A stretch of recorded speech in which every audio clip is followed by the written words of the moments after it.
Trading करना चाह रहे हो लेकिन समझ में नहीं आ रहा कहाँ से शुरुआत करें, कहाँ से बाय करें, कहाँ से सेल करें, तो चलो मैं बताती हूँ कि कहाँ से तुमने बाय करना है और कहाँ से तुमने सेल करना है। चलो, पहला तुमने क्या करना है, ट्रेडिंग व्यू में जाकर 1 घंटे का चार्ट खोल लोगे। उसके बाद देखना है कहाँ पर डिमांड है और कहाँ पर सप्लाई है। डिमांड वो होती है जहाँ से मार्केट उठना शुरू करती है, सप्लाई वो होती है जहाँ से मार्केट नीचे आना शुरू करती है, मतलब कि बाय एंड सेल। 1 घंटे के चार्ट के हिसाब से मैंने यहाँ पे डिमांड और सप्लाई ड्रॉ कर लिया। ये रही हमारी डिमांड और ये रही हमारी सप्लाई जोन। कुछ डिमांड और सप्लाई जोन मैं यहाँ पर ड्रॉ कर चुकी हूँ। अब ये थी हमारी सप्लाई जोन। सप्लाई जोन क्या होती है, इसका मतलब होता है कि ये है रेजिस्टेंस। रेजिस्टेंस क्या होता है, जहाँ से मार्केट गिरना शुरू कर देती है। अब इसके अकॉर्डिंग हम ले लेंगे 5 मिनट में एंट्री। यहाँ हमें दिख रहा है कि ये एक रेजिस्टेंस बना हुआ है, तो यहाँ पर हम जाएंगे। ये हमारा 1 घंटे का मेजर सप्लाई जोन जो मैंने ये बना रखा है। तो यहाँ से हमने क्या करना है, यहाँ पर मार्केट के आने का वेट करना है। जैसे ही मार्केट यहाँ पर आएगी तो यहाँ पर हम लेयर्स में एंटर हो जाएंगे। ऐसा होगा जोन के ऊपर सिर्फ 40 पिप्स का, उससे ज़्यादा नहीं लेंगे।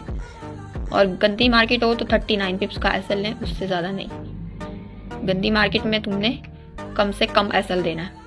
और हम करेंगे wait till next demand zone. ये हमारा डिमांड जोन था, यहाँ तक हमने वेट किया। जैसे ही तुम्हारे 40 पिप हो जाएंगे उसी टाइम तुमने हाफ क्वांटिटी बुक कर देनी है।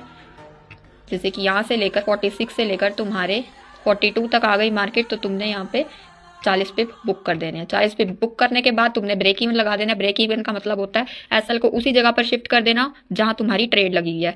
40 पिप में से हाफ क्वांटिटी बुक कर देना, उसके बाद इसको चलने देना। जैसे ही तुम्हारे 70 पिप रनिंग हो जाएंगे तुम और ज्यादा क्वांटिटी निकाल देना, बाकी क्वांटिटी चलने देना। तो ये हमारा पूरा एक इसका सप्लाई जोन से टारगेट मिला था, ये रहा। एंड ये ट्रेड भी मैंने अपने वीआईपी ग्रुप में दी थी पूरी। और इसी सेटअप में जैसे ही मार्केट सप्लाई जोन से डिमांड जोन तक आती है, वही हमारे डिमांड जोन से भी हमें कुछ पिप्स मिल जाते हैं। ये हमने यहाँ से एक एंट्री ले ली और यहाँ तक हम एग्जैक्ट अपना एक टारगेट रख सकते हैं। ये रहा हमारा SL only of 40 pips. 40 pips का हमने एसएल ले लिया है, ये हमारा टारगेट हो गया। एंड ये कितनी बारी हमें, एक दो बारी हमें एक ही जोन से एंट्री मिल चुकी। और उसके बाद दोबारा मार्केट ने ये ब्रेक डाउन किया एंड फॉल। तो इसी तरह से हम करते हैं buy and sell means trade plan. तो मैंने अभी आपको डिमांड एंड सप्लाई अच्छी तरह से समझा दिया है।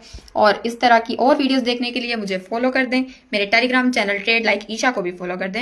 एंड अगर आपको अच्छी अच्छी ट्रेड्स चाहिए, रोज अच्छी वीडियोस चाहिए, क्लासेस चाहिए, तो जाकर मेरे टेलीग्राम वीआईपी चैनल को जरूर सब्सक्राइब करें।